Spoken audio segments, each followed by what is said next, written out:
युग युग तक प्रभु का तखत और उसका हुक्म अटल रहता है। पुण्यवानों के वास्ते उस प्रभु का द्वार कभी बंद नहीं होता, हमेशा खुला रहता है। और पुण्यवान लोग कैसे होते हैं? एक वृद्ध महात्मा एक वृक्ष के नीचे विश्राम कर रहे थे और उस वृक्ष पर पके पके आम लग रहे थे और कुछ बच्चे वहां पहुंचे। बच्चे किसी भी युग में हो, किसी भी गांव में हो, शैतानी उनकी नस नस में होती है। बच्चों ने देखा बड़े अच्छे आम लगे हैं, पत्थर इकट्ठे किए, ये मारा और वो मारा, ये टपका आम और वो टपका, और एक पत्थर सीधा जाके उन महात्मा के माथे में लगा और खून बहने लगा। बच्चे घबरा गए कि ये महात्मा अब जरूर हमें भला बुरा कहेंगे।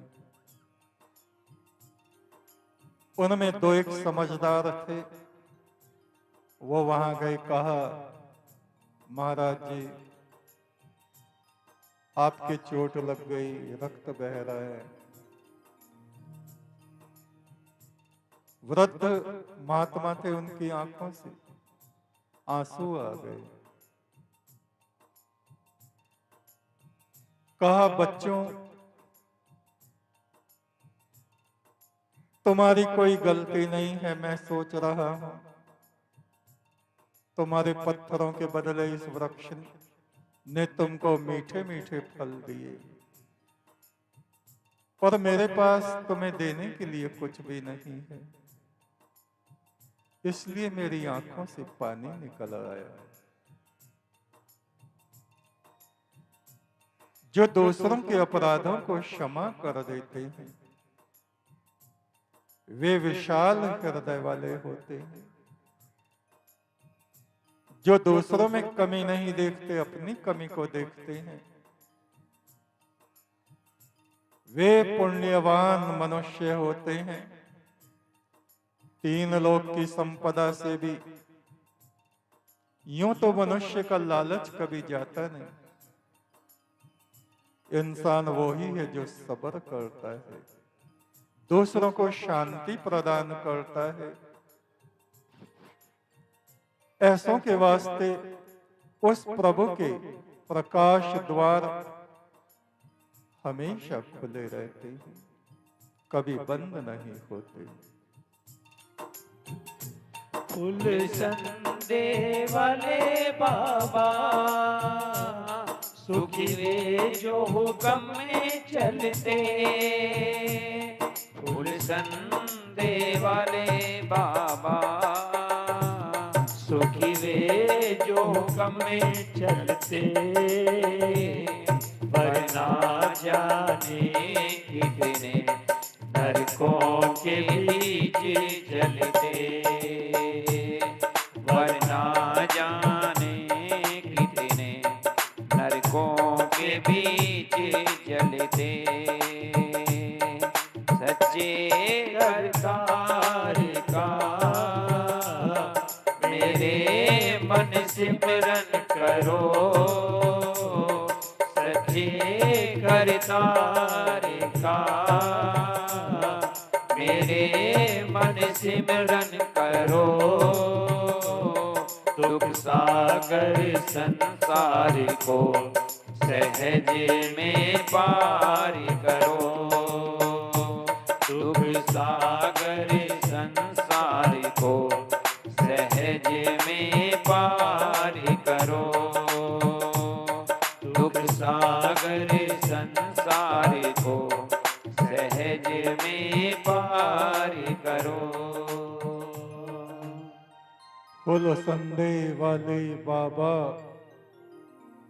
वे लोग सुखी रहते जो उस प्रभु की आज्ञा में चलते, हुक्म में चलते, वरना जाने कितने नरकों की अग्नि में जलते। कुछ लोग हैं पृथ्वी पर जिन्होंने नरक देखा है,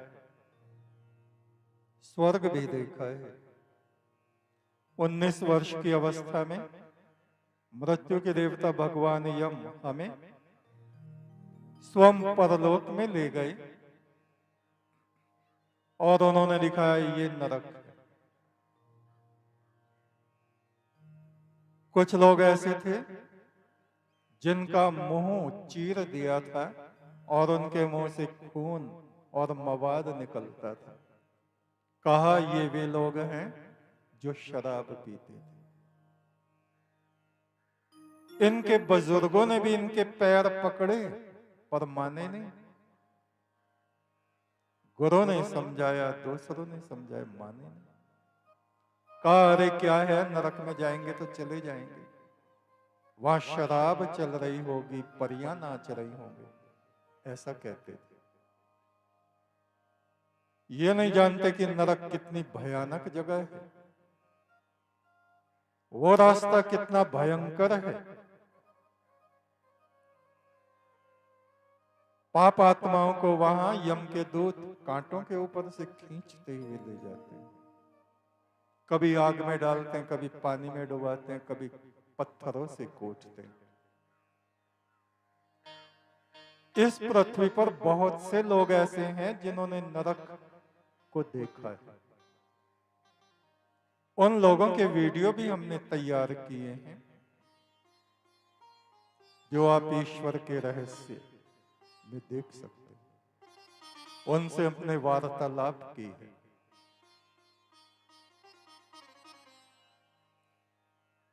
जो पहले पशु पक्षियों का मांस खाते थे, शराब पीते थे, बहुत उल्टे उल्टे काम करते थे, और जब उनको यम दर्शन हुआ, नरक दर्शन हुआ और वापस उनकी आत्मा को संसार में भेज दिया तो वे कांप गए।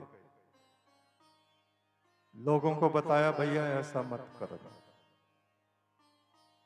अब कुछ लोग मान जाते हैं, कुछ लोग नहीं मानते, कुछ सुन लेते हैं, कुछ कान है पर सुनते नहीं। भगवान ने कान जरूर दिए हैं पर सुनते नहीं।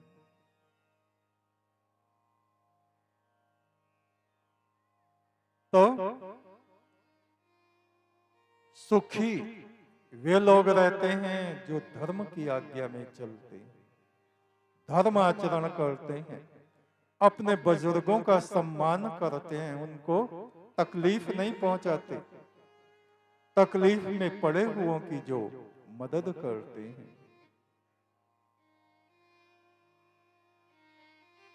और जो धर्म का आचरण नहीं करते वे संसार में रहते हुए भी कष्ट पाते हैं और उनके साथ रहने वाले भी जीवन भर दुखी रहते हैं, कलेश में रहते हैं। सच्चे करतार का मेरे मन सिमरन करो, उस प्रभु का स्मरण करो जो मोक्ष देने वाला है, जो संसार में हमें रोटी का टुकड़ा देता है, जिसकी कृपा से हमें मनुष्य का शरीर मिला, रहने के लिए घर मिले। पशु पक्षियों को देखो, ऐसी ठंड में कौन से कपड़े पहन रहे हैं। कुत्ते बेचारे सड़क पे बैठे ठिठर रहे हैं, ऐसे कांप रहे हैं। और जो कोई लड़का उधर से गया और हट हट एक डंडा मार के उसको भगा देते। उसकी कोई गलती नहीं, कोई कमी नहीं, कोई अपराध नहीं। प्रभु राम का जमाना था जब वो अयोध्या में राज्य करते थे। अब फिर से भारतवर्ष में उन्हीं का युग आया है। तो एक महात्मा क्या, लाल कपड़े पहने हुए और भिक्षा मांगने वाला एक आदमी, रास्ते से जाता था और एक कुत्ता बैठा हुआ था, उसने पत्थर उठाया बिना बात को और कुत्ते के धड़ से मारा। और वो कुत्ता भौंकता चिल्लाता प्रभु राम के दरबार में पहुंच गया। प्रभु, आप विष्णु का रूप हैं, मुझे न्याय दीजिए। पहले कहते हैं जानवर पक्षी भी मनुष्य की भाषा में बोलते थे। प्रभु राम ने कहा, क्या कष्ट है तुम्हें? कहा, एक गिरवे वस्त्र पहनने वाला भिखारी, उसने बिना बात के मुझे पत्थर मारा। प्रभु राम ने अपने राज कर्मचारियों को कहा,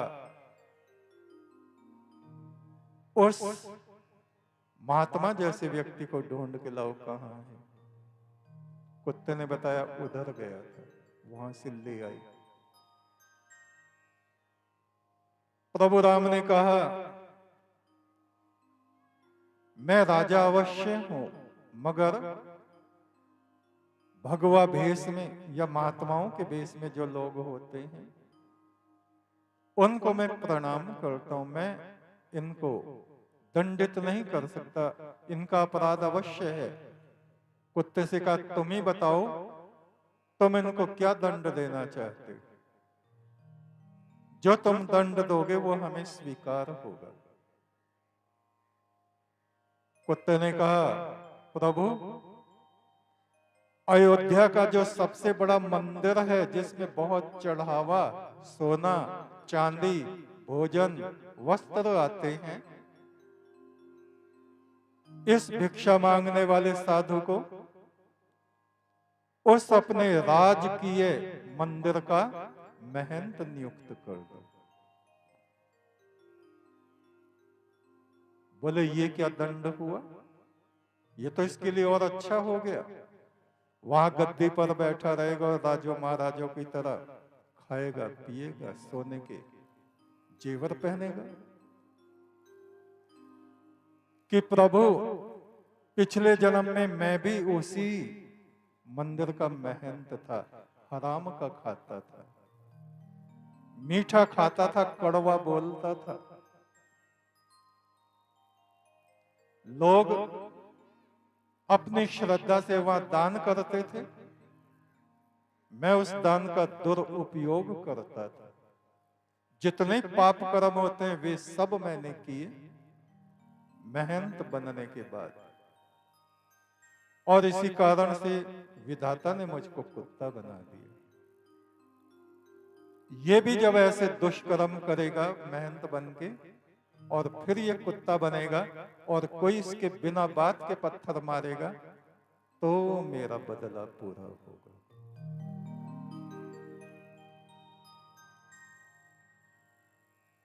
फुल संदेह वाले बाबा सुखी वे हैं जो उस प्रभु के हुक्म में चलते, जो धर्म की आज्ञा को मानते हैं, वरना जाने कितने नरकों के बीच जलते।